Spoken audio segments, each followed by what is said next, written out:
Welcome back to Feisty Chess. We've got a 15-10 game paired with Ansevada on lichess.org. E4. We've been playing a lot of E5 lately. Let's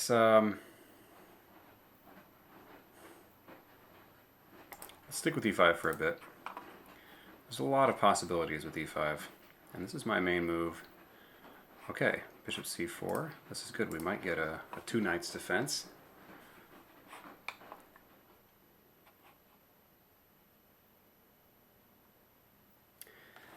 I could go knight c6 or knight f6 here. I don't think it matters too much. There's probably openings that white can go into, depending, but knight f6 is likely my next move. Okay, he goes straight for the d3, gioco pianissimo.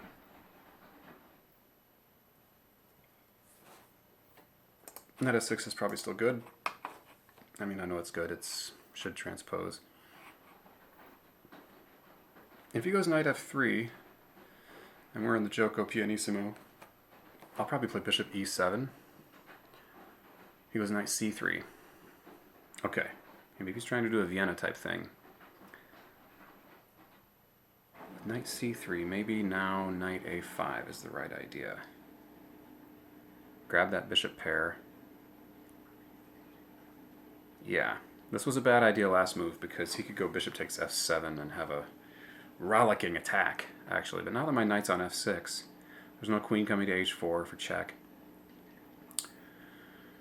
So, yeah, knight a5. Let's just grab the two bishops, huh?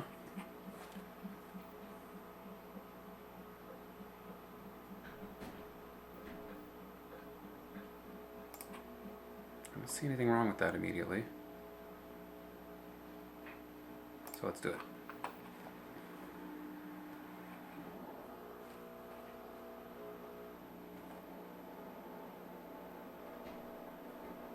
He could go bishop b5, but then I play c6.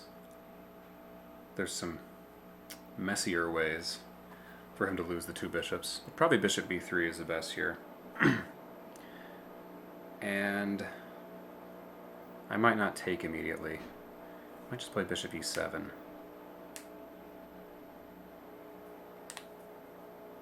My knight can kind of hold that bishop hostage. He might also just develop a piece here and let me take on c4. D takes c4. Yeah, we'll leave him with a structure called Cochrane's bind. It actually has a really strong clamp on d5, as you can see there. So if he's just going to develop, I'm going to develop as well. Hopefully I'll make him spend a tempo with bishop b3. If I'm going for the two bishops, I guess bishop e7 is a good idea, keeping this bishop back. Oh, I need to defend my e-pawn. Okay, almost blundered that. If I'm planning bishop e7, I suppose d6 is the move.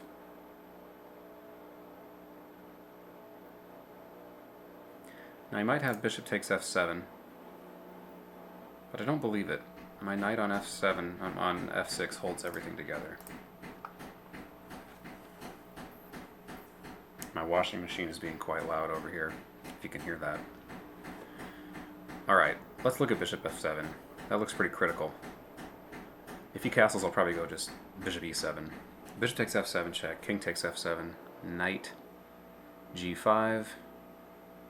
Actually, king g8, and I should be fine. I can play h6 to kick the knight away, and my king will be very happy on h7, since white will have no light squared bishop. Yeah, bishop a7 is... bishop takes f7 is nothing to be concerned with here. Although, in the Italian, you always need to watch those lines. Okay, I've got ideas of bishop g4. He might have ideas of bishop g5, but... okay. He's playing a3. This is the tempo I was waiting for. Now I'm going to grab that bishop, because he was threatening to slide it back to a2. Saving it for my knight, and my knight would be silly on a5. So, I've got the two bishops. What to do with them? I know this one wants to come to e7. So I will just I could play bishop g4. I'd like to wait till he castles to do that. And I want to play bishop e7 anyway. He's probably wanting to play bishop to g5.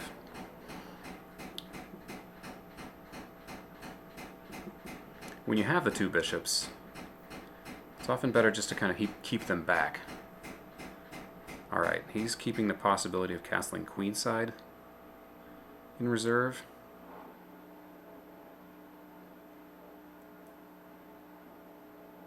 I like the look of a bishop on e6.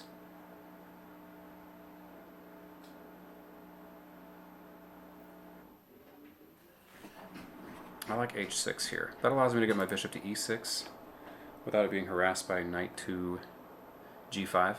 It also allows, I'm gonna play it. It also allows me to play bishop g4, and then if h3, bishop h5, g4 to kick the bishop and break the pin, I slide back to g6. Then knight h4 doesn't take that bishop back because I can slide it back to h7. So h6 is a useful move. He's playing h3. We're both sort of figuring out where we'd each like to castle. Okay, bishop looks good on e6. Now if queen d7, he can jump in with knight to d5, and I can't take that knight. With my knight, I should say. Let's look at it. Queen d7, knight d5. Knight takes d5, and then c takes d5, and my bishop is trapped.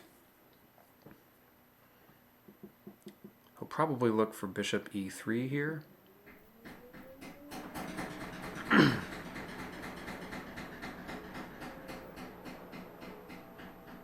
I'm weighing the possibility of c6 just to shut down any knight to d5, or knight to b5 for that matter.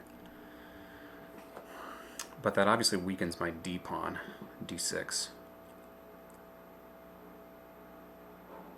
But with a queen on c7 and a bishop on e7, I don't see a real problem there. I could also consider moving that knight and then aiming to play f5.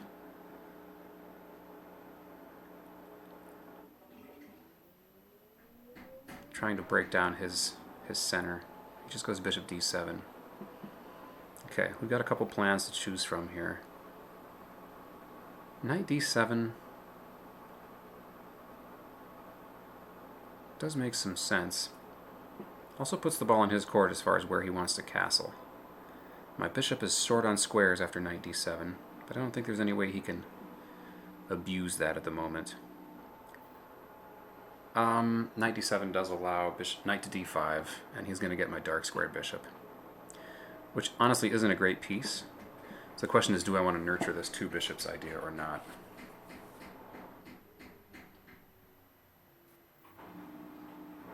Maybe I should just castle.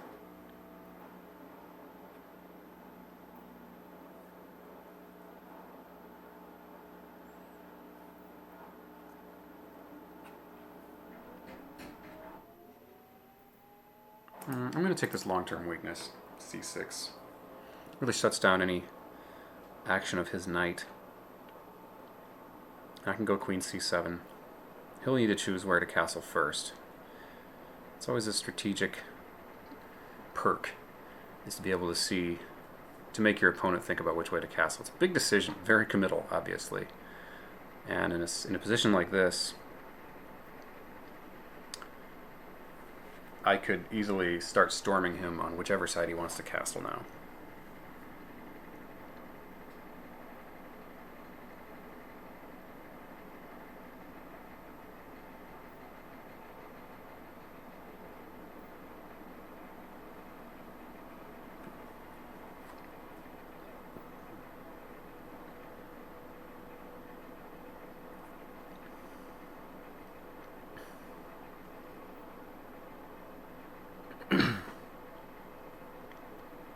I've also got my plan of knight d7, f5. Might be wise to castle first. But I think I'm okay to play knight d7 before castling. Okay, if he goes queenside, that puts the rook opposite my queen, So knight d7 looks appealing for an extra reason there, to block up that file. Queen c7 is probably just as good.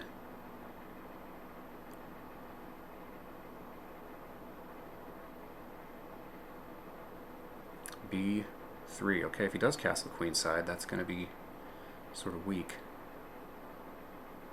Okay. a3 is definitely weak if he castles queenside.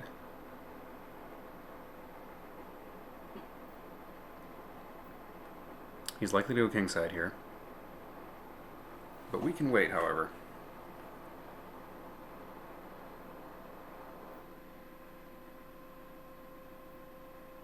Queen c7 also reinforces e4 a little bit if I decide to push there. Okay. I like our position. His pawn structure is a little messed up, but he has an open file, so I think that compensates. He's got the d file. That compensates for the pawn structure, but the two bishops is nice. It's not nice at the moment, but we need to trade pawns. So I'm looking to get rid of some pawns. He's got quite a clamp on d5, however, so f5 might be my better break option. He could put the clamp down on that too, but that weakens him if he wants to castle kingside.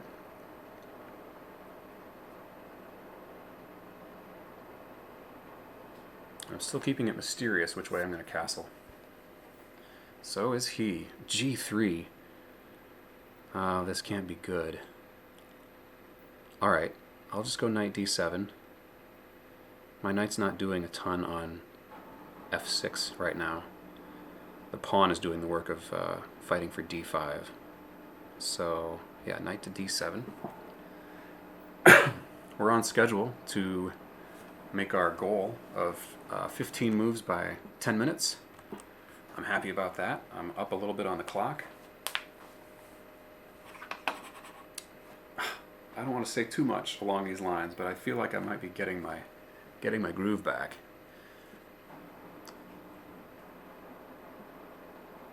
After a tough 10 games, I had a nice game 11 last time. Really short, quick, feisty game last time around. I can't promise you that again. But this looks to be a good one so far. It's late night. It's almost 11 o'clock here. This is the first chance I've had to get to a game today.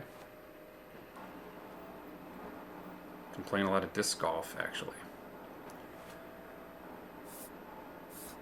The kids really getting into disc golf. It's great.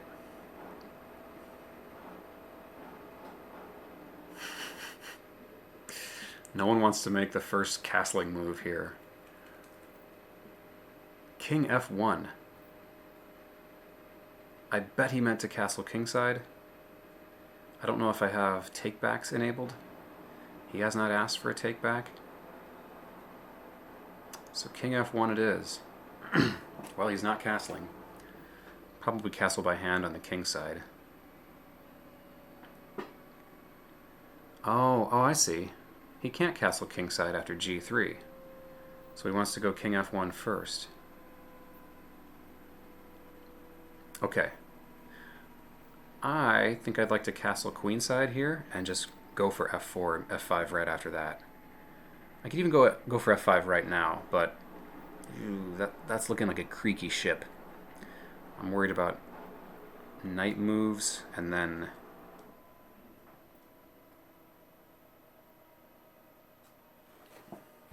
f5 is a very committal move. Castling seems better.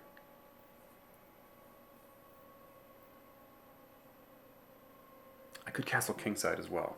This is worth considering. Big decision. I'm coming up on my limit here. Let's just get feisty. When in doubt, go for the feisty move, and that's castling queenside here. My king seems to have plenty of protection. Lots of pieces around him. My bishops are aimed flexibly on both sides of the board. But, yeah, unless he plays g4 here, I'm going to go for f5 next move, I think.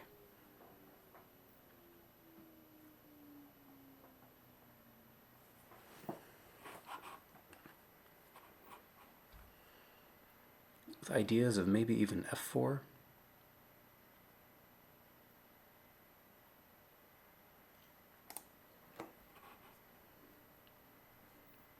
Okay, that has to be a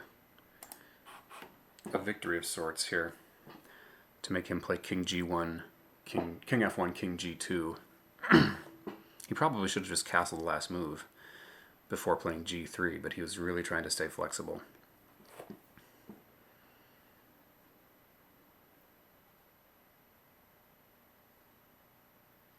I like how my bishop on e7 cuts down the options of his knight.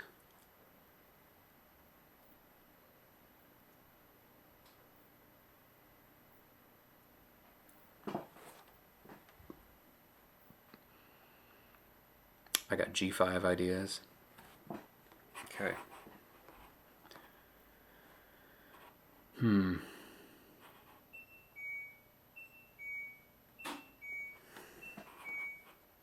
Yeah, g5, g4 would really rip things open. G5 is a move that's begging to be played. I think I'm quicker than him. All right, there's 15 moves, 9:56. I'm going to call that good. Call that a win.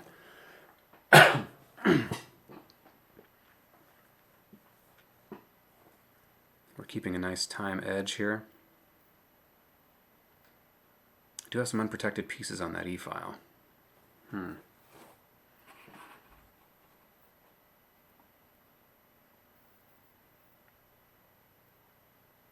Okay. The knight comes back to the first rank. That's not a happy knight right there.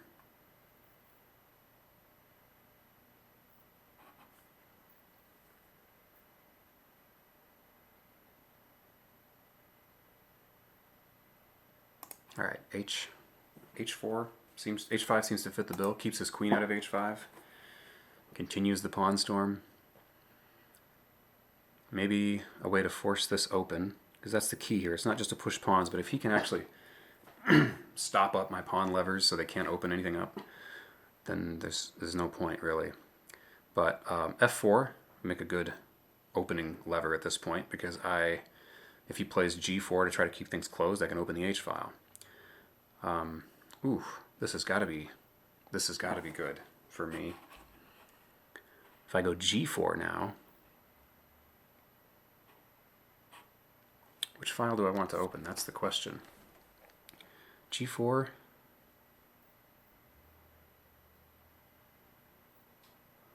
g4 will allow me to open either file.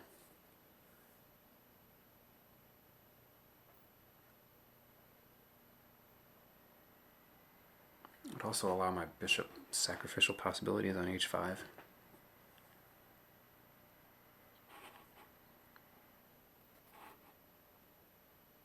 And if I make him take on f5 with z-pawn, I can make a good break with d5 perhaps to open up some things. Don't know if I want to open up that part of the board, but okay. We won't do one upon an f4. He could lock our dark square bishop in if we go f4. Then again, I'm locking his dark square bishop down. f4, g4, h takes, rook takes, king has to take. I can get my other rook to the h-file with tempo.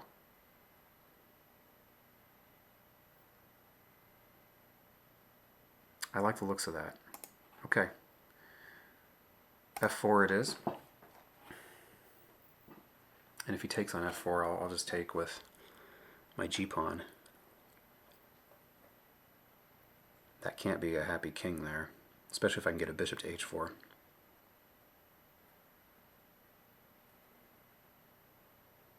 Okay, he does push forward. And we're going to open this stuff up.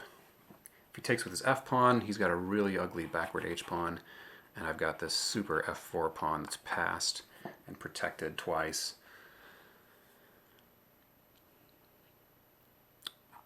That does keep things locked up. His knights would be maybe a little more useful than my bishops in that scenario. So I have let him shut down my dark square bishop somehow. I missed some continuation there. But I have alternate ways of opening it up if it's really needed. But he doesn't have a light square bishop, and that's key.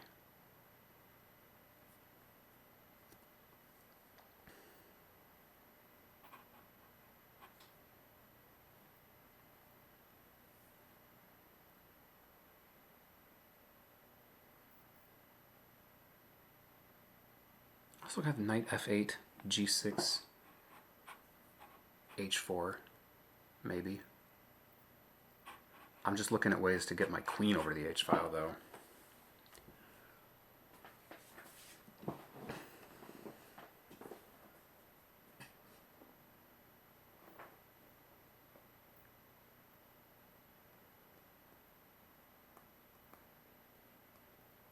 I also got a bit of a trap. If I put a rook on f8, I'm threatening to take on g4 with a bishop, because there's a... No, the knight guards at f3. I was going to say there would be a fork of king and queen with the rook backing it up, but the knight guards f3.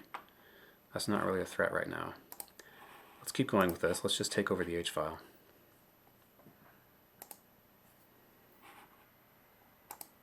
Okay.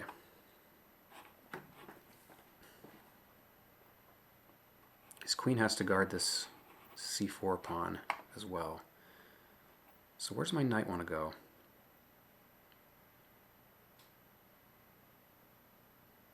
Actually, my knight might want to go to b. Yeah, b6 immediately. I don't see a way for him to defend that other than to push it forward. And that can't be good because that just drops a pawn and lets my dark square bishop into the game.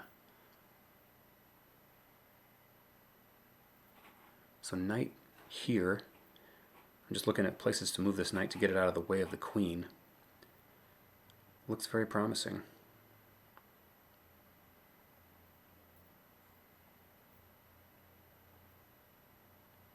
Actually, I've got some in-between moves, grabbing up some extra pawns if he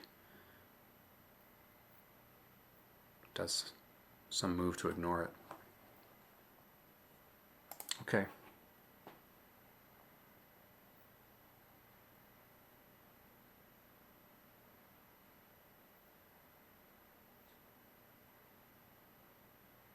Yeah, knight b6. Making a threat. Also one step closer to getting our queen to h7. I'm really liking this. White needed to spend a lot of time to castle on it. It's not like knight to e1. The knight needs to come off that rank as quick as possible, but now there's threats. His best move here might be knight to d3, just ignoring that to try to get his rook, ignoring that pawn and trying to get his rook to h1.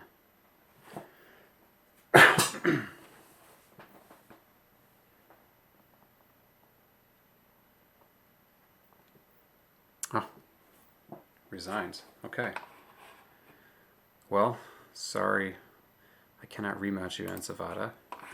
My rule is one game a session, and we're going to look at this. Okay, good game, good game. That puts me at 500. That puts me at 6 losses and 6 wins. So I think I am finding my feet again in the world of online chess. Let's look at this. e4, e5, bishop c4, knight c6. So if he played knight f3, we transpose to a line in the Italian called there's this gioco piano, which is just the Italian game, quiet game. It means in Italian, although it can be quite rowdy.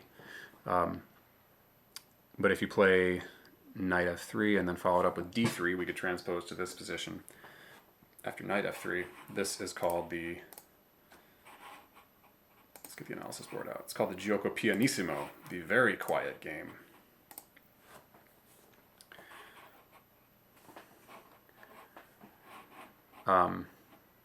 If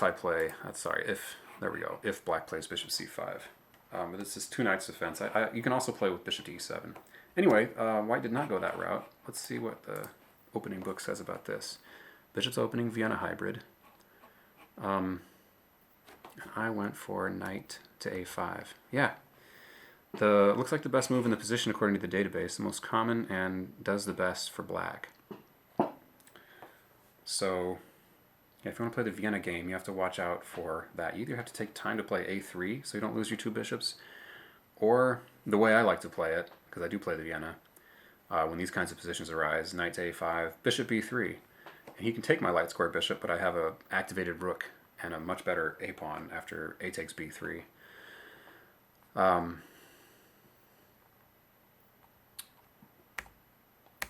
He chose to simply develop, and that's also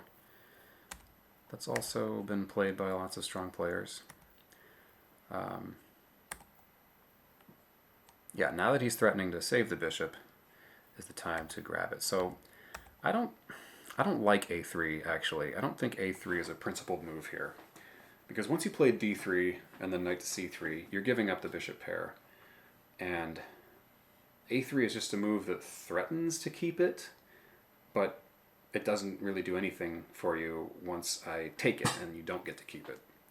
So I would like just castling here, or maybe bishop g5, bishop e3, just some kind of development move. Maybe even bishop b3 here.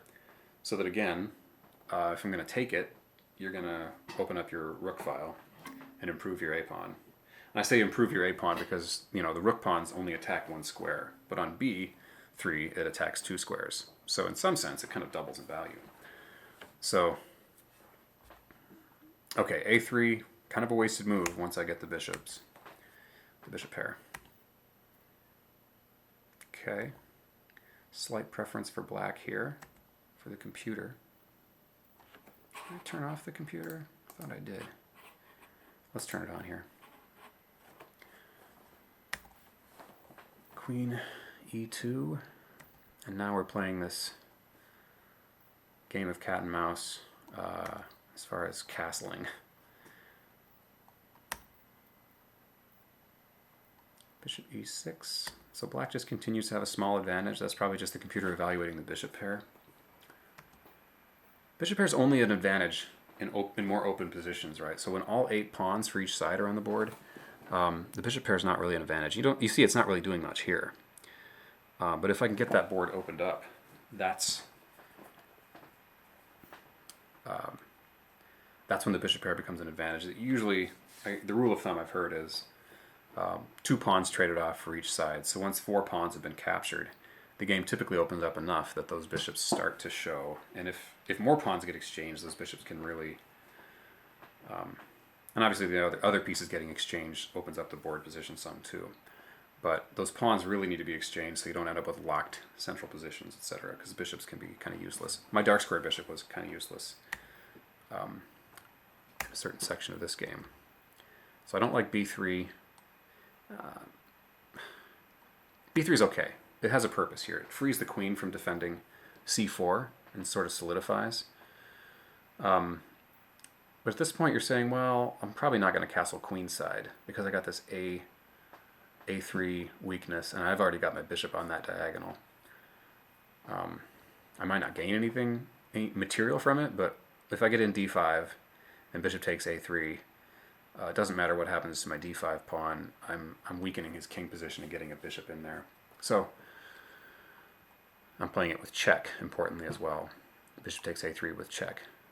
So at that point, if you're going to play b3, next move maybe you should just castle kingside. So I wait. And at this point, you've got to make a decision. I mean, it's advantageous to say, I'll castle after you castle, right? Please you first. But here, maybe there's another more productive move he could make. I don't know, queen to d3 might be a small improvement. But you should really just choose. And he goes for g3, which I think is really weakening, and we see this in something that he saw before I saw, which I thought was a mouse slip. I go with my plan. I've got useful moves to make. I want to make this f5 break. He could maybe plan something similar with knight to h2 here, if he wants to get f4 in. But he's not in the, he doesn't really want to open the position up with the two bishop, with my bishops and my light squared bishop. And it's not the only consideration in the world, but it is interesting how two bishops can incentivize a person to open up the position and disincentivize another person, the other opponent from opening up the position. So even if there's beneficial pawn breaks to be made, the strategic consideration of the bishops might complicate that. So it's kind of an advantage already of having the bishop pair. He doesn't have plans that are involving pawn breaks and opening the position. So like I said, I think castling on kingside would be best there. But now that he's done this, he can't castle on kingside because I just have bishop takes h3. So unclear what the point of g3 was, even if as a waiting move. I mean, any other waiting move is maybe better as long as it's not a pawn move here. It's unclear what that gets him. Control over f4. H4 doesn't seem to be worth it. So he finds a way to castle by hand, but that takes him some time. And in the meantime, I go ahead and castle, and I get my activity going on the king side. And then maybe he should just keep coming at me on the queen side. I have a pretty easy time locking things up, though. He's got his knight on f3 here and his pawn on h3, and that's what I call, I don't know if I use this term correctly, I call it a hook. So that means it's a hook for my pawn to attack, and once my pawn comes in, he can't ignore the attack on both pieces and then push a pawn to keep things closed, right? He needs that knight somewhere else so that when I push, he can counter push and keep things closed and not open up files on his king side. So that positioning of pieces makes, when you have h3, now if this were back here, this wouldn't be a problem because this wouldn't threaten to open anything up. Right? If this pawn were on h2, let's see, if you've got a pawn on h3 and a knight on f3, or with black, h6 and f6, that can often provide a hook for a pawn storm to come in and attack. So that's useful to know. So there's a certain logic to knight to e1. It's really the only square the knight can go, other than maybe h2 or g1. I think h2 would be better. That keeps his rooks connected and would still allow him to shut the king side. So h4, h5. Computer likes f4 here. Actually, it says I have some kind of winning position. Let's look at this. f4. Let's see. This allows his queen to come here. It allows him to push g4 and keep things closed. Does it not? h5? No, I have ways of opening this up.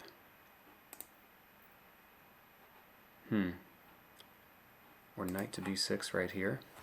Knight to b6 might have been an idea for a long time, but I was single-mindedly trying to crack open the king side.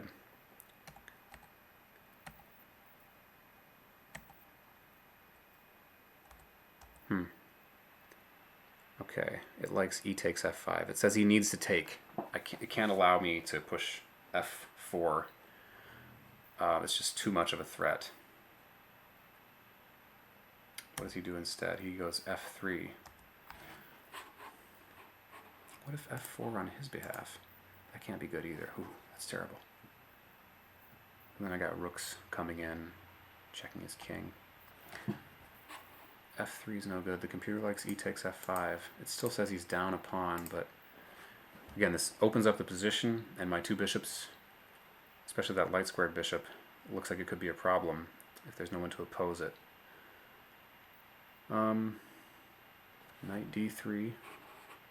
I'll just slide the bishop back, interestingly. Just to use that open f file with a rook later on. I can just be patient. I'm not up a pawn here, but I can just be patient. King b8, and then rook. Yeah, bringing a rook to the f file.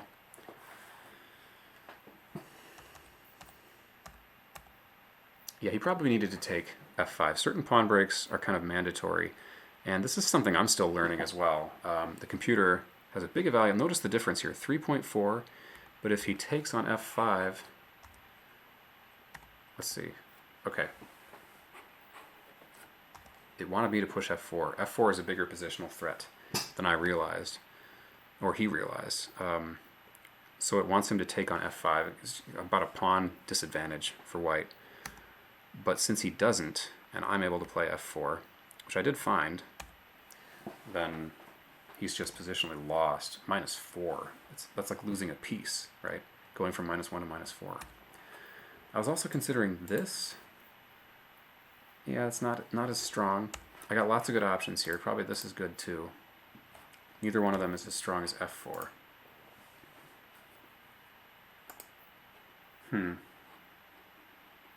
It just, maybe it's because it so dominates this dark square bishop of white's and gives us a strong anchor on g3 to put maybe a knight in the future, or my dark square bishop, or even a rook. Okay. We open this up. Yeah, rook takes h1, king takes h1. To get rid of a defender on the king side and to bring in a new attacker. So I'm changing the odds in my favor here. King g2. You still want to play knight to d3 and get that rook in the game. Yeah, but knight b6. This is where white resigned. Looks like he's going down a pawn. But again, he's down a pawn and a piece, positionally speaking. I'm playing with all my pieces here. Let's see. And this doesn't save the pawn. c4. I could just, oh, that's even worse. The computer hates that because then we're getting our both bishops activated. You wouldn't even take, I suppose. You don't want to take here. Knight d3. Yeah. C takes b4 anyway. A takes b4. Bishop takes b4. Ignore rook takes b7. Rook takes a7, I guess. We can ignore that. If he plays rook takes a7, queen h7 is good enough. Oh, because he's not really threatening a check on a8, because my knight guards that. Yeah, hard to notice those things without a lot of experience. Yeah, black is just crushing here. These opposite sides castle positions. And notice that the king side is largely closed, but that h-file is so important. So let's play white's best moves here. C takes b4. We had okay. We had done that. A takes, and then just get that rook over here. Rook takes h1. Get the rooks off the board. And you can see now enough pawns have been exchanged that we can start to see the power of the two bishops. Bishop to a3. That's a difficult move to. Oh, he's got his knight on that bishop. I missed something tactically here.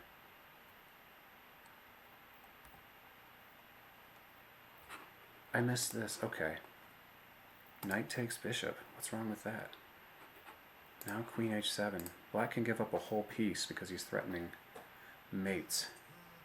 Yeah, this pawn provides a third rank mating idea. Rook to g1. Oh wait. Now the advantage is evaporated. Knight takes b4. Hold on, knight takes b4. Queen h7.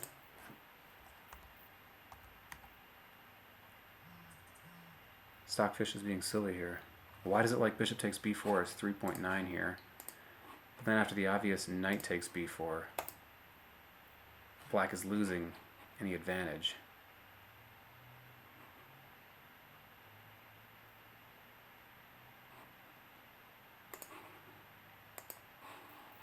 Rook g1. Black's going to wriggle away. Because this might prove troublesome. Because this, if the queen moves, then queen g1 is going to be mate, thanks to the bishop guarding f1. Sorry, queen h2 will be mate, thanks to that. But he's got this. Now white has an advantage, because he's up a piece. Crazy stuff. So maybe Stockfish is not to be trusted here. Something I'm not able to evaluate. Why bishop takes b4? Says it clearly there. Is this the idea first? This keeps our advantage. Now we're threatening bishop takes b4.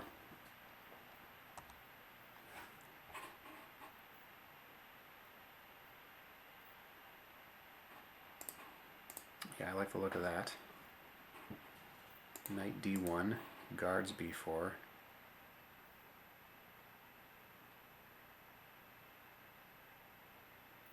Now what about bishop takes b4? Oh, I thought ideas of queen h7 would have more sting in them now. Now that the knight blocks up the first rank. Anyway, we're getting really involved here. Maybe we don't need to do this so much. I mean, something like bishop to... Instead of bishop b4, maybe something just as simple as bishop to d6 does the job. After all, we're just looking to slide our queen over to h7.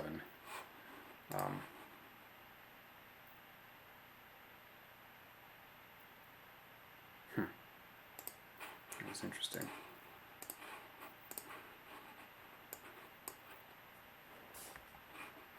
King takes h1, knight c4. Okay, we don't want white to be able to block with the queen. But, I mean, black is up a pawn here. He could trade into an endgame, and it's white who's definitely suffering. I got the two bishops and an extra pawn, and that's a dangerous looking pawn on the queen's side since white's king is so far away. Bishop to e1. How about this? That seems natural. Watching over e3 here. Now queen h7 check. Queen h2. We trade queens off. Knight e3. Not the move I'd pick. But yeah, it's a huge advantage in this endgame. The two bishops and an extra pawn. And that extra pawn is a beast. We could play something as simple as b6 and a5, and then we got this extra a pawn, and look how well our bishops are positioned to support that. Yeah. So yeah, surprising resignation coming that early, but did we look at knight to d3 here? Yeah, knight takes c4, we just grab a pawn and we can trade off major pieces, and that just makes our task in the endgame easier. So, okay, thank you, Ansevada, for the game. This is getting to be quite a bit of fun. I am really loving the games lately, and I hope you are too. So thanks for watching. We'll check you next time. Stay feisty.